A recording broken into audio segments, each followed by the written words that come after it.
Hello and welcome to the podcast on negotiation. And today with a super experienced guest with Mike Inman. Mike, great to have you with us. Remy, thank you for having me. I'm not, don't make it sound like I've got years because, we all want to be as young as we can. That's true, but when I stalk you on LinkedIn and then when I read the information on your LinkedIn profile, I find 7,000 educated B2B negotiators. I find over 1 million deals that you've negotiated. I find Let's walk that back. I haven't negotiated a million deals. I, in fact, billion. It says billion. well, that's in dollars. Yes. But the deals itself, and this is a particular thing that's debatable sometimes, how many negotiations we do. So some studies say it's 5 to 7 negotiations every day that we miss, but those are kind of mini negotiations. And then there's purchasing negotiations. Hey, call a supplier and get them to expedite the freight. That's technically an opportunity to negotiate. So I'm going to look at it on the large scale, 500 plus RFPs, Mm-hmm. $500,000 plus at the table formal negotiations is the largest chunk of my negotiating experience. If that makes sense. Wow, that makes a lot of sense, and that's although you're trying to be modest, but hey, come on, admit it, Mike. You're a pretty damn experienced negotiator.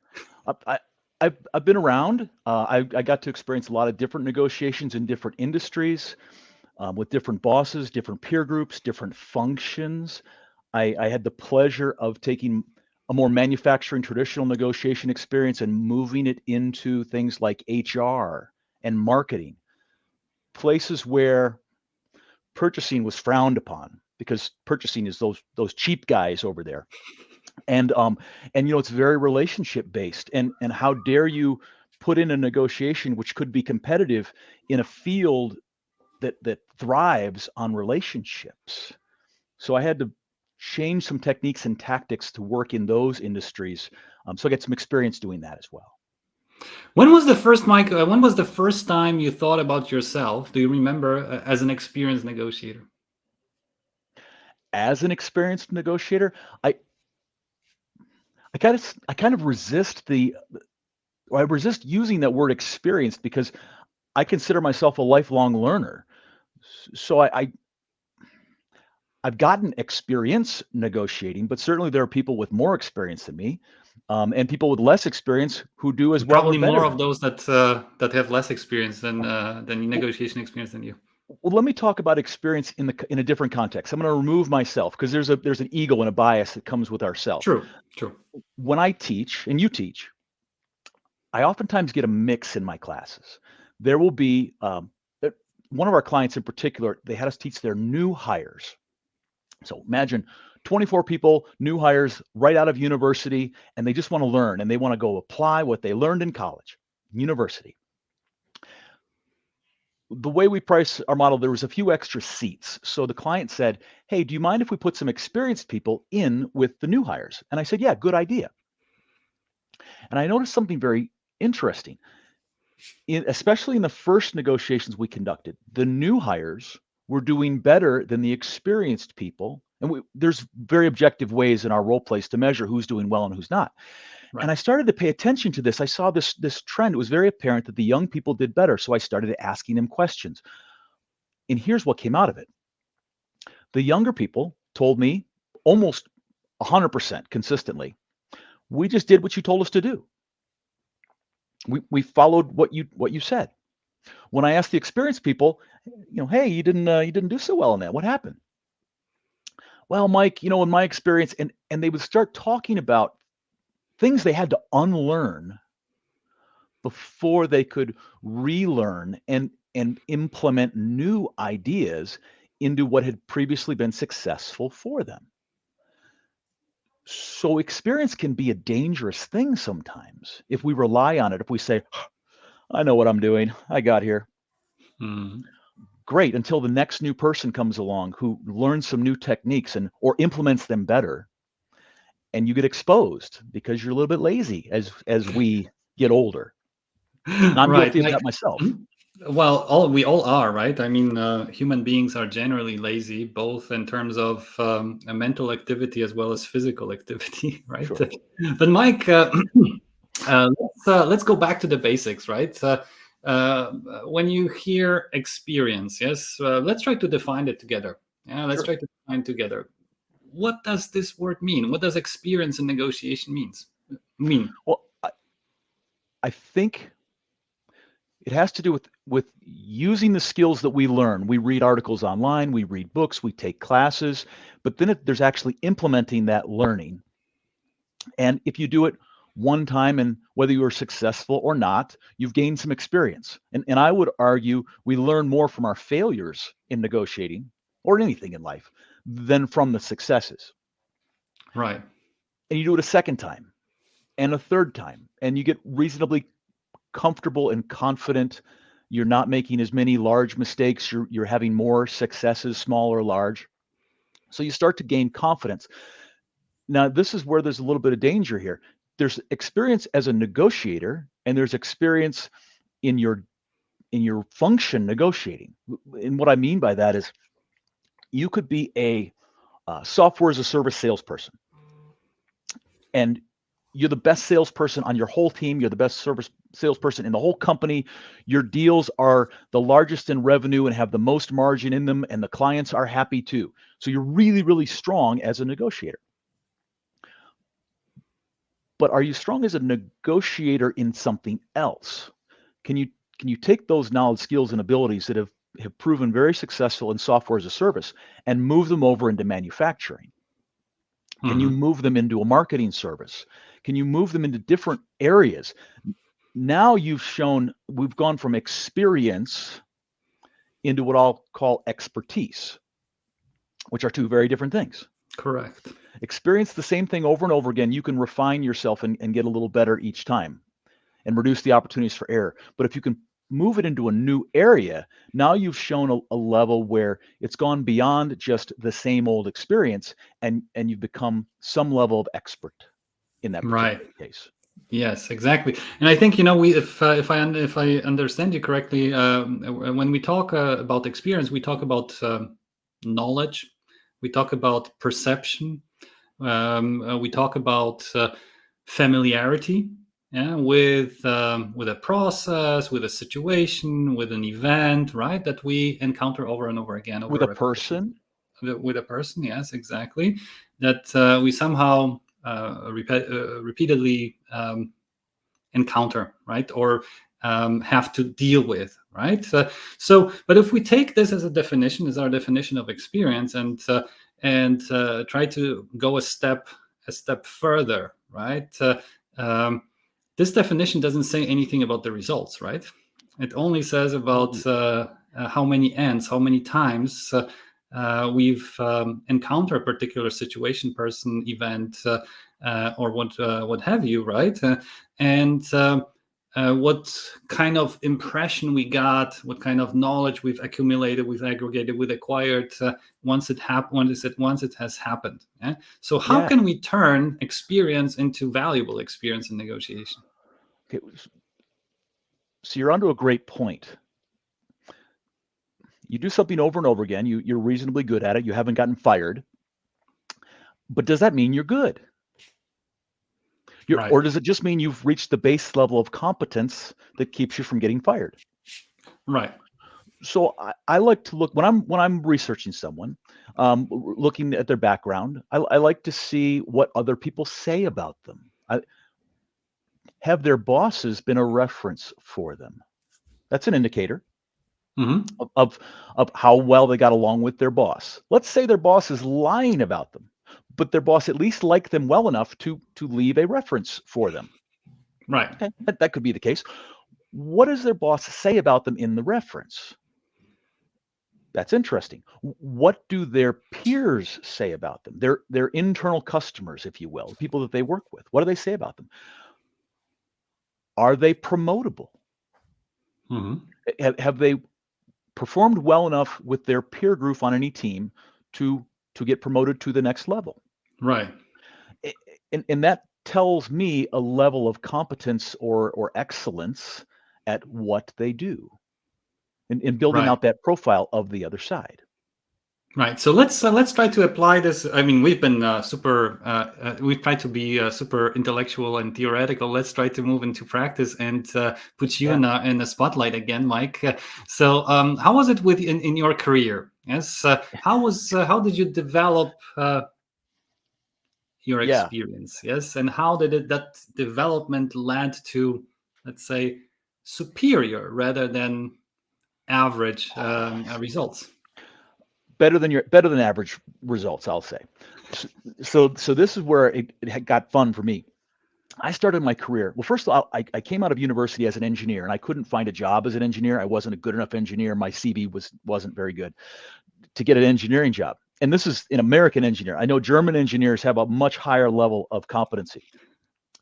So I ended up in sales, and I did the sales job for about 3 years before I realized that I was average. And I didn't want to be average. So I developed a survey. I passed it out to all my peers. And what came back was everyone that was in a very good seller had been in purchasing before they went into sales. And that didn't make sense to me. So I asked my boss, I said, you know the survey? And he rolled his eyes. He said, oh, I've heard all about the survey. I said, well, do you know that everybody here was in purchasing before they went into sales? And he said, yeah, I could have told you that before the survey. And I said, what do you mean? He said, well, listen, Mike, we as salespeople, we understand the other side's sheet of paper. We understand when we work with the end user community, when we have a relationship, when we have the only capacity or capability in the world, or we're one of very few suppliers. And on those deals, we work to close them at high margin because that's what we're paid to do. And on the other side, we understand if we're the third or fourth or fifth bidder, if we're just being brought along to fill out the bid sheet, to gain power and leverage for the buyer. And on those deals, we're still professional. We're still polite. We're building a relationship for the future. But he said, Mike, I've noticed you come in early and you stay late. And this is my technology at the time. I had a fax machine programmed to dial my beeper so that when a quote came in from the customer, I could hurry up and quote it. He said, Mike, you're working really hard, but you're not working really smart. And I said, yeah, it would be fascinating to know when I probably had the order and I could work on those deals, prioritize them. And when I didn't have the order, I could lose fast, get out of that deal. How do I know? And he said, you're a smart guy. 8 or 10 years in sales, you'll figure it out. Probably. Or I know a hiring manager over at General Motors. They're hiring buyers right now. If you'd like, I could put your CV in front of the hiring manager. So And I your said, well, boss wanted to get rid of you. maybe. No, Keith's a nice guy. We're still in touch. He still might have wanted to get rid of me. And I said, well, if I was a buyer, how long would it take me to figure out? And he said, a year or two tops. You definitely figure it out. And the voice in my head said, that sounds efficient. A year or two in purchasing versus 8 or 10 in sales. So Keith gets me a job at General Motors in the purchasing department. And because I understood the sales sheet of paper, my negotiations, they were very good in the short term for me and General Motors, because I understood how to manipulate a salesperson. I understood how to create fear, uncertainty, and doubt, and make a salesperson make concessions that they wouldn't ordinarily make. And so let me give you a tactical example of that, a real world example. I'd let the bids come in from the suppliers. They'd stack up on my desk. I'd wait for the due date to hit. I'd wait for the supplier to call me as the buyer, and they'd say, salesperson, they'd sound like this. They'd say, "Hey, Mike, we submitted our bid a few days ago. We were just wondering, how do we look?" They're scared already, without even looking at their bid. I'd say, "Are you kidding me? You're way too high. Do better." Click. Then I go play mahjong and solitaire, some of the games.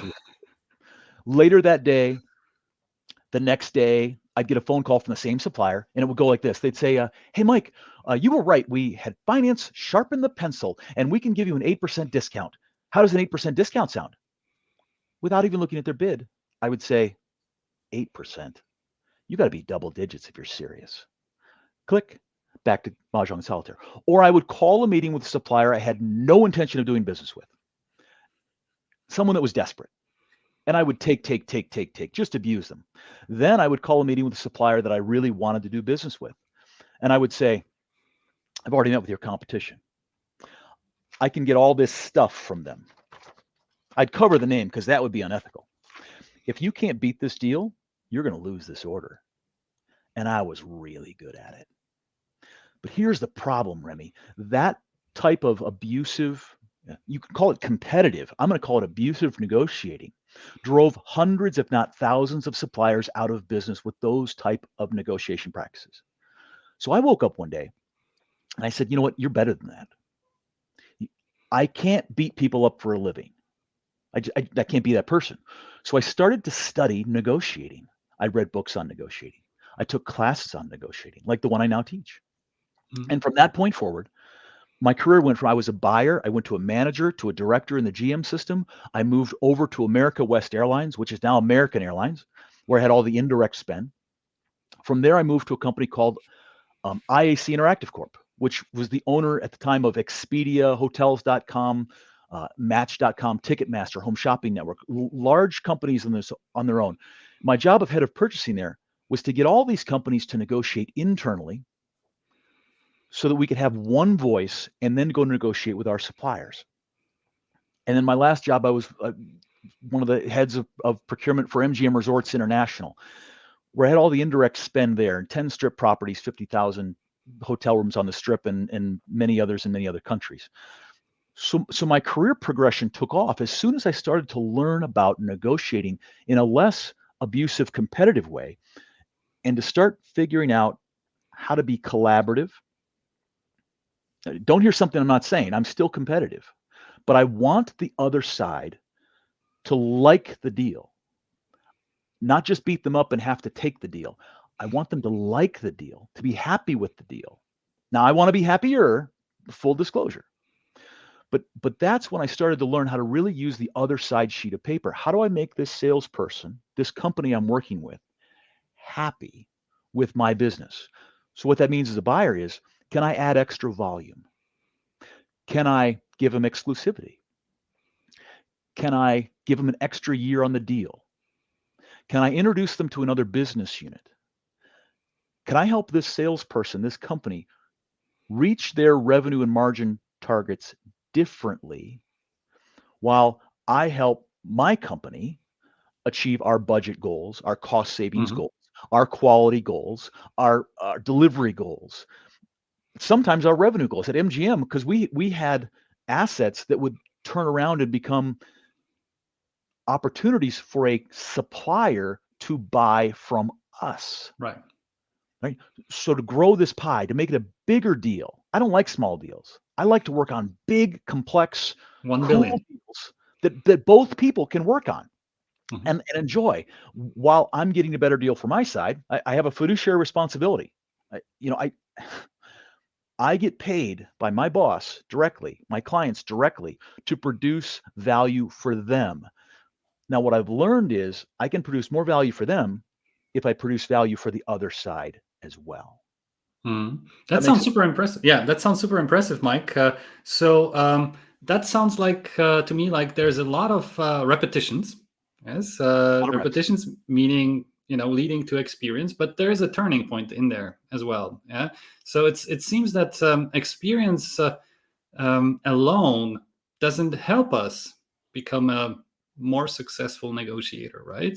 It seems that in the first part of your career you were not happy with it sound at least that's how it sounded. Yeah, You were please. not happy with your performance, but you were still an experienced negotiator, and something Let's talk was about the missing. word performance. There's Yes. results, and then there's the path to get there. My Right. results were making my bosses happy. Right. I was happy. I was achieving my goals, but Right. my path to get there, I wasn't happy with. Does that make sense? I didn't like the way I was achieving the results. I didn't feel good about myself. Hmm. Does that make Yes. sense? Yeah. Oh, that makes perfect sense. But then something happened, right? Something happened, and then your repetitions became different. Yes. Yes. And I I learned was to do things gonna differently. Yeah. And I was going to ask you about that very moment. So, what was this? What was this turning point? How was it? How did it, let's say, change the way you perceived your job, the repetitions, your experience, and how were the repetitions after the turning point different than they were before, in terms of, especially in terms of your performance? I don't remember the aha moment. I am getting to be that age. I I will say it be the abusive negotiations were almost too easy. General Motors, a small deal for me would have been $8 million. Hmm. Just because when you take a $70 part and you buy, 100,000 of them a year, the numbers get really big, really Right. fast. Right. Um, so it almost got too easy. The suppliers were so desperate to win orders from us that their desperation caused for them to allow for them to make a lot of concessions without asking for things in return. And not that I want people to have hard jobs. We should have easier jobs. And with AI and all this stuff coming along, jobs will get easier or more complex. But I just thought this is too easy. I want a challenge. So if this is a good deal, how can I make it a great deal? And what I couldn't do with my existing abusive skill set was go from good to great. Hmm. Good was going to be good over and over and over and over again. And good was going to be easy over and over and over and over again. To get to great, I had to do things differently. Well, That's just the realization that I made. oh yeah, that makes a lot of sense. So on the path to greatness, right? On the path to greatness, it seems that you've incorporated a new dimension into what you perceived as excellence in negotiation, and that included the satisfaction or the relationship satisfaction with the deal of your partner and the relationship with them. Yes, is that correct? That's absolutely correct. What I learned on the purchasing side, primarily 3 years in sales and 12 years in purchasing, is that if you beat the supplier up, if they're happy enough, okay, it's I got the order this quarter, I met my number this quarter, it's not a great margin number, it's not a great deal, but it's good enough. When you need them to come in early, to stay late, to come in on the weekend, to do something special, to expedite a service, to change a team, they're not so quick to do it. They're not so happy to do it. I want my negotiating partner to look at me as somebody that they actually want to have a long-term relationship with. And this is a huge difference between the crisis negotiations and business negotiations. In crisis negotiations, and don't hear something I'm not saying, it's the highest form of the craft. You're negotiating over a human life. But that's a one and done. You're not going to send Christmas cards to each other. You're likely never going to see each other again. Maybe in a court case you will.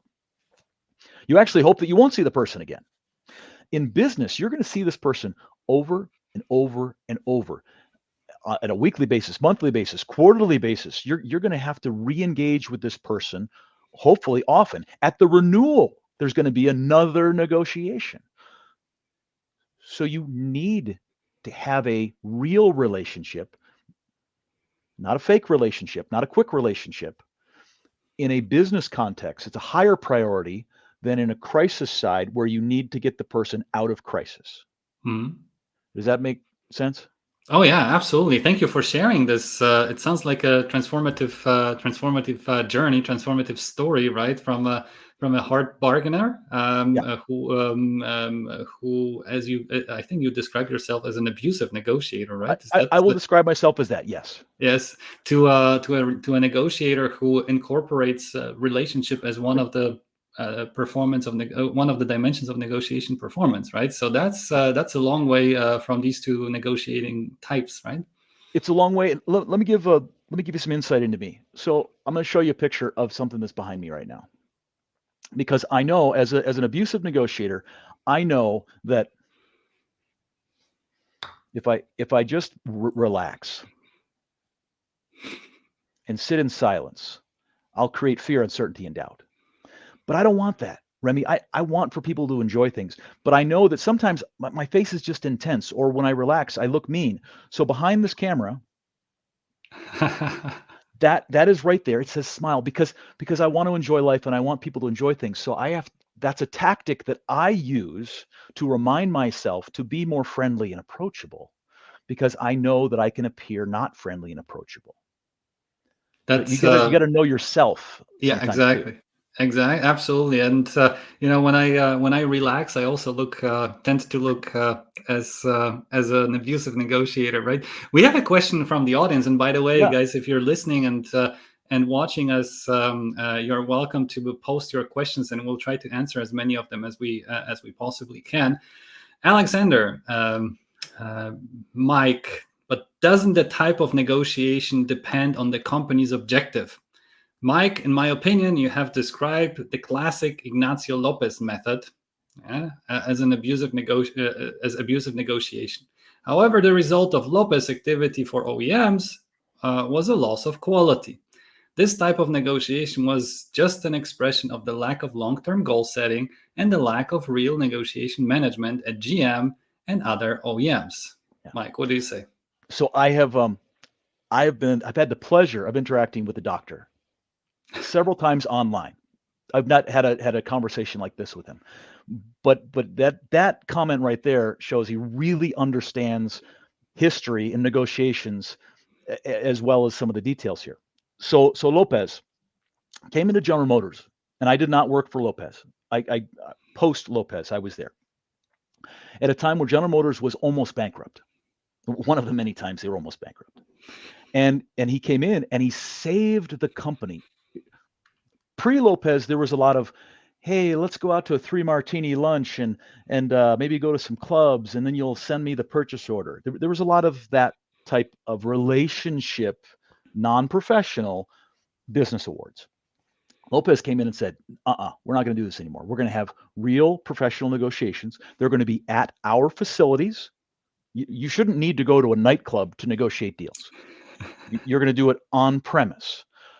By the way, because we're going to save you your sales marketing budget, your expense accounts, General Motors expects that to come back to us in a form of cost savings. He got General Motors working together, Cadillac and Chevy. Hey, you're both buying wheels, you're both buying tires, you're both buying mirrors. Why are you buying two different ones? Or at least use the same common tooling or processes, things like that. So there was a lot of good stuff that Lopez brought in. And then he got a little power hungry, or power took over. And I think that's what the doctor's expressing here. Lopez would invite suppliers in. There's a famous story where it was Rockwell. He brought them in and he said, I want a 10% discount or you're going to lose the order. Ripped up their contract, literally. And Rockwell said, come pick your tools up. We're not going to do business like this. Walked away from General Motors business. Mm-hmm. But a lot of suppliers said, okay, 10%. Yeah, we'll give you 10% because the volume was so big. So the Lopez tree, and of which my partner, Mark Kensick, used to work for Lopez. In fact, Mark was his data guy. Mark says the day Lopez left General Motors, he was asked to produce reports, and he wheeled out a cart of boxes of paper with every supplier, every part number, and every price in these boxes. And Mark didn't know why, but you don't question Lopez. And Lopez left the next day with all that information. But Mark was involved. He was on the staff with Lopez. But those type of practices, what the doctor said, lost General Motors not only relationships, but quality and delivery. Suppliers stopped bringing General Motors innovation. They said, oh, well, if our margins are going to be small, then that's good enough. Put it in the box. We'll ship it anyway. Right. So General Motors quality started going downhill. And to this day, if you ask someone on the street, what's a better quality car, a Toyota or a General Motors? Remy, what do you think they'll say? I wouldn't dare to answer this question. Okay. When I've asked, people say Toyota. But if you look at the J.D. Powers, any objective criteria, General Motors has improved their quality to they make excellent cars now. Not to the level of the Germans, but they make excellent cars. But because for so many years their quality was so bad, perception in the consumer is it's not quite as good. Yeah. So yeah, when you abuse people, they will eventually get you back. Then it's really hard to scale back and have success together. Thank you, Did that, Mike. Doctor, did Thank that you, answer Mike. your question? Yeah, sounds like it. I hope Alexander is happy and happy with the answer that he has just heard. Guys, if you have other questions, please share them in the chat, in the comments. We'll gladly answer as many of them as we can. Mike, let's switch to the other side. Do you prefer Yeah. to negotiate with experienced or inexperienced Oh, I much negotiators? prefer experienced people. And why? And well, this has come up in class, this question. And here's what happens when I'm negotiating with somebody who's inexperienced. They don't really know what they're doing. It becomes a little awkward sometimes because they read about a tactic that they want to try, but they don't know how to do it well. The process can take long because they don't know if it's a good deal or not. They haven't decided what a good deal looks like. So they don't really know what they're doing. Maybe they don't have approval from their boss. And then once you have what you think is a good deal, now maybe they have to go back and shop it internally. It's just kind of awkward. Or worse yet, this is the biggest mistake I see. People won't even try to negotiate. An inexperienced negotiator tends to see things as a take it or leave it. I could never try that. I could never ask that question. I could never ask, can they do better? So for me, it's kind of hard with an inexperienced person. With a more experienced negotiator, complex deals can actually happen faster and better than with an inexperienced person. Now, I'll give you an example of that. At MGM, we were going to, our CEO was directed by the board to improve our player database management. We were getting tired of hearing about how Caesars, our biggest competitor, was getting written up in Harvard business journals for having excellent player database management. So the CEO tells me, the CIO, and the CMO, by the next board meeting, we will have a solution in place. We got 3 months. So the CIO, the CMO, and me, we get in a room. We come up with a strategic plan that we're going to present to the board. And this was our big strategic plan. We're going to copy Caesars. We were going to go get the same supplier, and then we were going to leapfrog them with that same supplier. Do it a little bit faster and go to the next level before they could. That was the strategy. Now, to do this well, we wanted to get 3 suppliers to bid, so we had competition, and that was our policy. So we called in their biggest competitor, a Primo. We called in SAP, who also had some player database management software. Some time goes by as we're getting these meetings set up. All 3 come in. We all meet at the Bellagio, these big corporate tables. It's a high affair, but we're going to go with Unica. That's the company we're going to go with. We end all the meetings and we start to prepare for the negotiations with Unica. As part of the due diligence, we start doing some research on the company and the people who work there and run the company. And the head of, Annika was the director of IT sourcing for this space, comes into my office. She has a piece of paper, slides it across my desk, and says, "Mike, read this." What's this? It's a press release. The CEO of Unica is taking his entire company. He's going to shut down the company to go see the movie 21, Bringing Down the House. That's the movie about the MIT card counting ring. Yeah. And the reason he was going to shut down the company and take all of his employees to go see this movie was because he was in the movie. And I don't mean as an actor. He was one of the MIT students who was trying to bring down the house. Now, Unica's got 40% of the player data on the strip. We've got 40% that we're going to deliver him on a silver platter. And Annika's like, "We can't give them the business." I'm like, "Absolutely not." So we went up the chain of command and we decided there is no way we can give them business because had they done something unscrupulous, and I'm not suggesting that they would, but there was a risk there. So now we're 2 months into this. We got 1 month to go before the board meeting. So I called in a Primo. Mike Hips, their vice president of sales. And I said, "Mike, you got a real shot at this."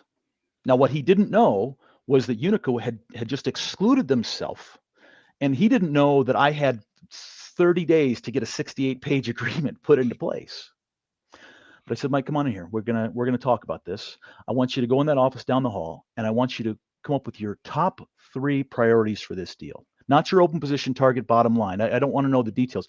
I want to know the 3 terms and conditions that are most critical for you in this deal. And then in a half hour, we're going to get together. We're going to exchange papers, and we're going to see if a deal can be had. And a half hour later, we got together, we exchanged papers, and we saw, since the big things were something we could both agree to, all the little stuff fell into place after that. But Mike's an experienced, high-end, excellent negotiator, and we were able to put together that deal and present it in front of the board in a very short order, even though I didn't have any other good options. Under the table, my knees were shaking a little bit because I had to get this deal in place. But Mike and I worked it out. We made it work because he's an excellent negotiator. Mm-hmm. So you prefer, yeah, that makes sense. So you prefer negotiating with someone. It's like dancing, right? It's better to dance with someone who knows the steps, right? So okay, good. So Mike, now imagine this: we organize negotiation competitions, yes? Yeah. And you got a greenhorn, somebody who has no idea about negotiation whatsoever, comes up to you and says, "Well, listen, I want to go to this negotiation competition, to the negotiation challenge, but I have no experience. What shall I do, Mike? What would be your advice?" So I'm going to say, I will be an optimist. We have a lot to work with because we have a blank sheet of paper. So I would say, hey, maybe you should read a book on negotiating.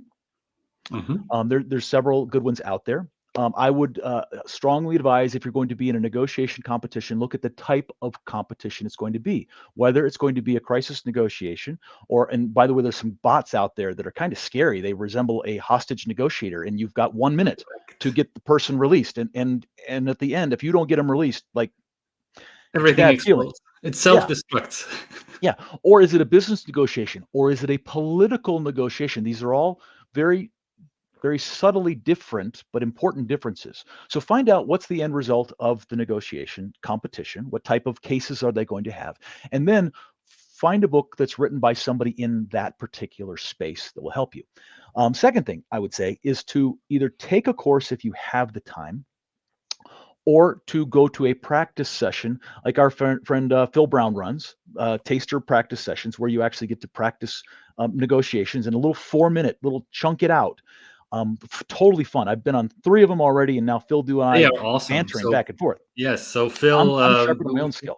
Yes, we're shouting out to you a big hello and kudos to what you're doing with your practice sessions.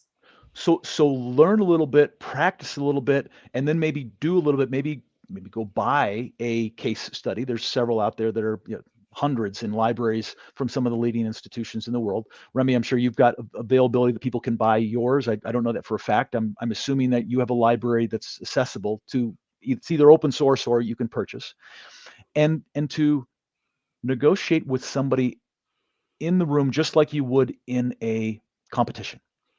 If it's going to be on Zoom, I would say you should practice in Zoom. If it's going to be in the same room, I would say get in the same room. Make it as similar to the actual competition as possible. And don't be afraid to fail. Can I share a story about Phil?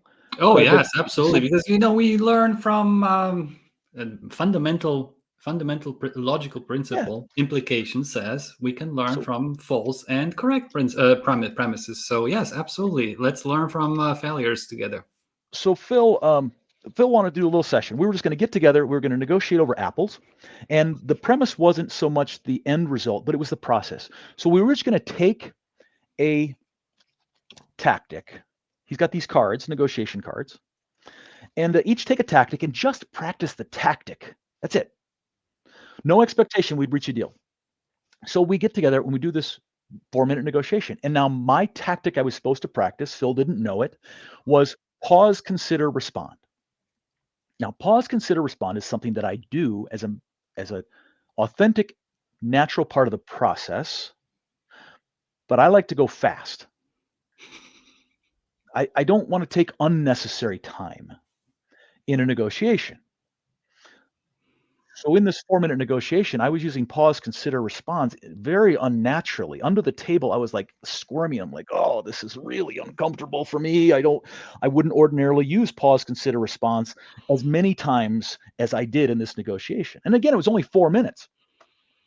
At the end, we had this guy critique us. So Fred says, Mike, you look really natural doing that. And I'm like, oh no, Fred, under the table, I was squirming. I didn't feel good about using this tactic, but the practice of using the tactic will get me more comfortable with it.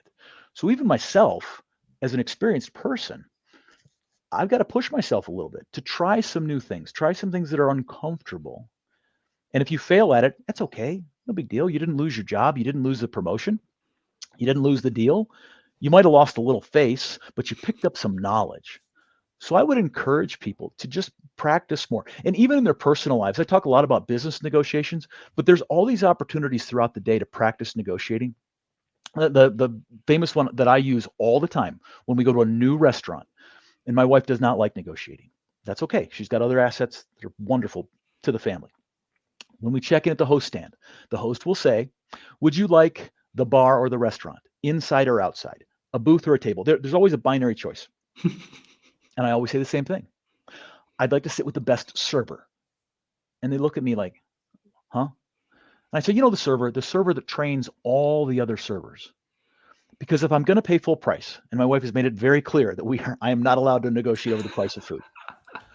I want the best experience possible. Everyone has to start somewhere, but I don't want the trainee. I want the senior person with experience that's going to know how to make sure that my food comes out correctly. Now, here's where they miss an opportunity. The host should say, can you wait 10 minutes because they just got sat? And by the way, if you have a good experience, will you leave us a review on Yelp, on Google? So now I get what I want and need from this deal, which is a great experience. And they get what they want and need out of this, which is word of mouth advertising. It's not about splitting the difference on one deal point. It's about, I got to get 100% of what I want that's a priority for me. And they should expect and try to get 100% of what's a priority for them. Makes sense. So yeah, to practice negotiating, practice asking for things the average person wouldn't get. If you pay the retail price, you're agreeing to be average. If you just sit where they'll sit you, you're agreeing to be average. What I'm saying is, dare to be better than average and ask for how you're going to get there. That sounds intriguing. Let's test it out next time. Okay. I have 3 more.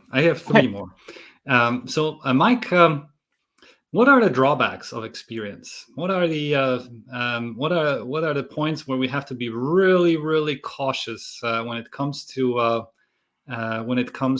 negotiating in a context or with people that we know really, really well, where we feel that we're confident and we know almost everything about it? So there's an old saying here in the States, if all you have is a hammer, everything starts to look like a nail. Mm-hmm. Now, if you're trying to build a house, you could be the best hammerer on the planet, but that's going to be a really funny looking house if you just use the hammer on it all the time. So I would say one of the risks of experience is we get too comfortable in our own successes. So we do the same thing over and over again. And we fail to realize that maybe a hammer isn't the right tool for this particular house, to build the driveway, to build the landscaping. We shouldn't use a hammer to do that. So I would say the risk of experience is you tend to get comfortable with certain tools and techniques that work for you. The other risk of experience that we actually teach as a part of our classes is salespeople tend to come in and think, I'm in sales, I'm here to give things away. I'll give you expedited delivery, I'll give you a better team, I'll give you better quality, I'll give you better warranty. Can I have the order? And experienced purchasing people tend to be takers. I'm a buyer. So, hey, supplier, I need a discount. I need for you to move this. I need for you to paint it blue, paint it dark blue, paint it gray. Do that for me and you can have the order. And both sides miss an opportunity. If sellers think they're there to give things away and buyers think they're there to take things, that's fine. You can end in a deal that way. But you miss the opportunity to make it a better deal for both sides if salespeople just give and buyers just take. So Right. that tends to be a risk of experience as well. So routine is good. It improves our efficiency, but at the same time, it exposes us at the risk of ineffectiveness, right? I mean, of doing I love that you used efficiency, and I do want to be efficient, but I right. don't want to be so efficient that I miss opportunities. Absolutely, absolutely. So, Mike, with all your experience, with all those years and millions of dollars that you've negotiated and the value that you've created for your employers over the years, um, do you still see areas in within the spectrum of your negotiation skills which you would still like to improve? Yes, I need to learn to ask questions better. I've found that sometimes when I ask a question and I'm genuinely inquisitive, I want to learn, I can come across as an adjutant. The person who's asked the question feels I'm asking it in such a way that is trying to manipulate or expose or I can't get into their brain because I'm just trying to learn. I just ask a question. So I need to learn to craft my questions better so that people's anxiety is lower. I think I'll get as good or better answers and I'll have better relationships if I learn to ask questions better. Yes, questions, listening, asking questions, and listening to the answers.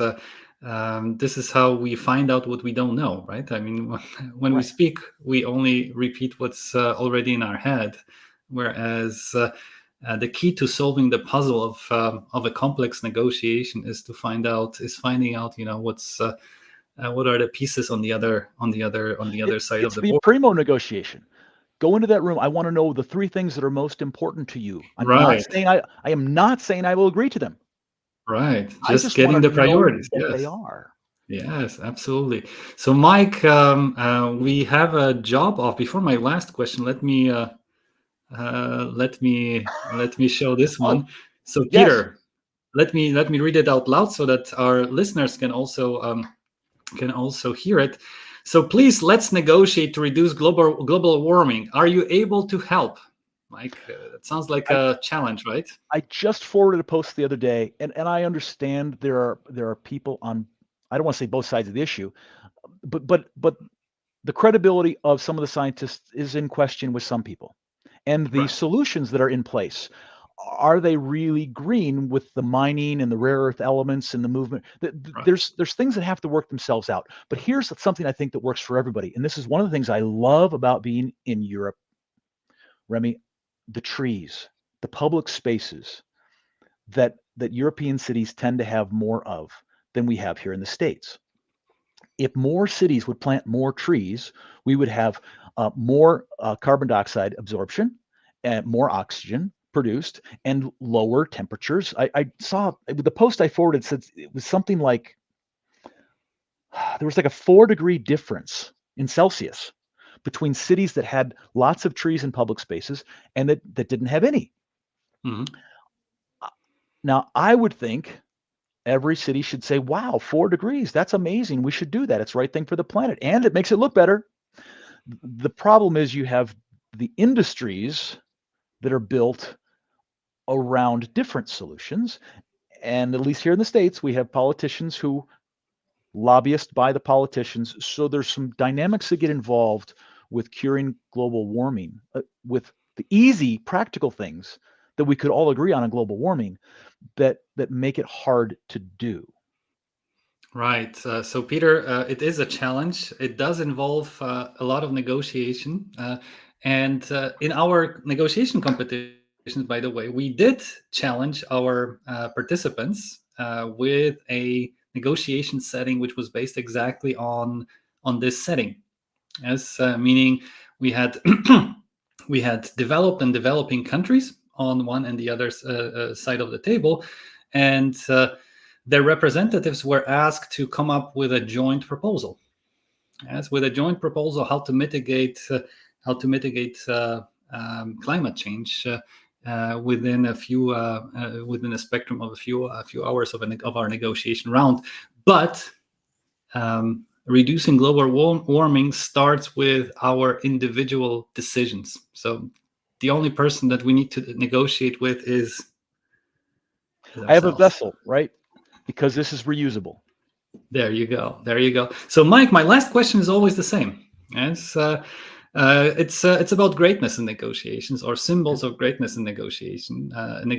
So, if you look back, or if you scan your memory for greatness, for great negotiators, contemporary, historical leaders, non-leaders, completely up to you. Yeah. Who comes to your mind? I thought about this question, Remy, because I knew it was coming.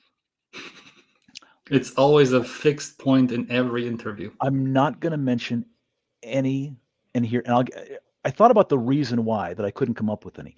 See, we don't know what's on their sheet of paper, and we don't know what's on the other side's sheet of paper. We only see these final deals, the Paris Accord, or Right. or something that happens at NATO, or a business deal that gets announced. Google negotiates with Apple to get the search traffic to Google, and it's apparently $20 billion in business. Right. Is that a good deal or a bad deal? Good deal for who? Bad deal for who? What does good look like? We don't know what's on either side's sheet of paper, so therefore we can't say who did a better job negotiating that deal. We just know that they reached agreement. Sometimes we shouldn't reach agreement. There's the saying, every negotiation starts with no, and there's the book Getting to Yes. And I've seen too many deals on the business to business side that should not have happened. They were bad deals for one or both. They agreed to them anyway. And 6 months later, 3 years later, the two sides were like, I hate you. I'm never doing business with you again. When in reality, they should have, at the very early stages, said, oh, this doesn't look like a good deal for us. Hey, listen, I'm going to walk away. I'm going to find somebody else to do business with, buyer or seller. I like you. Maybe one day in the future we'll do business. But the best deal is no deal. Now, see, that's another difference between us and crisis. Crisis negotiators don't have the option of no deal. It's Right. a really bad day when that happens. Right. So a business person should be willing to walk away from a bad deal. So I don't have any person do I say, this person is my idol, and there's lots of people I want to talk to and learn more from, but I can't say that they're excellent negotiators because I don't know what's really on their sheet of paper. Yes, Mike, I'm not going to give up that easily. Okay. So now assume, let's wipe off real people, and let me rephrase my question. So, what criteria would a person have to fulfill, and that you would let's say that you would call a great negotiator? I love that you won't give up on it, Remy. And I've been called a dog on a bone twice. Because when I want to know something, I'm going to ask it differently in different ways and multiple times and to different people. So congratulations on that. Now, here's what I'll say. I have my own cognitive biases, things that I respect or things that worked for me, and therefore they're going to come into my answer. So one of those is, can the person display that they were routinely recognized, rewarded, promoted? Because results speak. Not just one time. That can be luck. Is there a consistency there? I will say what their bosses, peers, and coworkers, subordinates say about them. And by the way, that includes the other side. As a buyer, do you have salespeople saying, I liked negotiating with you, or vice versa? Now that can be a little weird because the dynamic of a buy and a sell side, and they have to do business together, so they might say nice things about each other. But are there people saying that you're competent? Not you saying about yourself. Are other people saying you're competent? That's an indicator.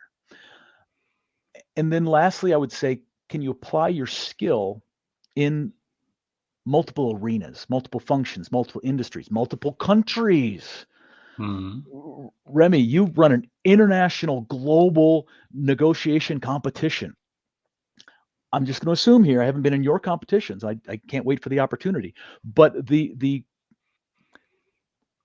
Latin cultures versus Nordic cultures negotiate from a different foundation. Correct. Exactly. Asian cultures, it's different. If you think you're a great American negotiator and you're going to walk into China and just negotiate like an American, they're going to destroy you. That's correct. They have different techniques. They use them differently. And that goes inverse. If a Chinese person comes over to America, it may not work out well for them. So can they use it, display proficiency in different cultures, functions, industries, I think is an indicator of excellence. Did that answer your question better? Oh, yes. I think you've mentioned 3 dimensions. So one is consistent delivery on consistent delivery on substantive outcomes. Yes, plural. Second, I think if I understood it correctly, is sustainable relationships. Yeah. So what do people say that interact with us, with me, with the person, with the negotiator? And 3 is strategic flexibility, right? Meaning, am I able to adapt, or adaptability, maybe, right? Am I able to adapt to culture, settings, context, and so on? Yes. So that sounds amazing, Mike. Thank you so much. We're gonna slowly wrap it up. Thank you so much for sharing your thoughts and wisdom, Mike, your experience. Guys, beware that experience is not just mere repetition of negotiations, right? We need something more. We need structure feedback to become better. We need to challenge ourselves and never stop learning. So thank you so much. And until the next time on the podcast on negotiation. Thank you, Mike. Remy, thank you. Thank you, everyone.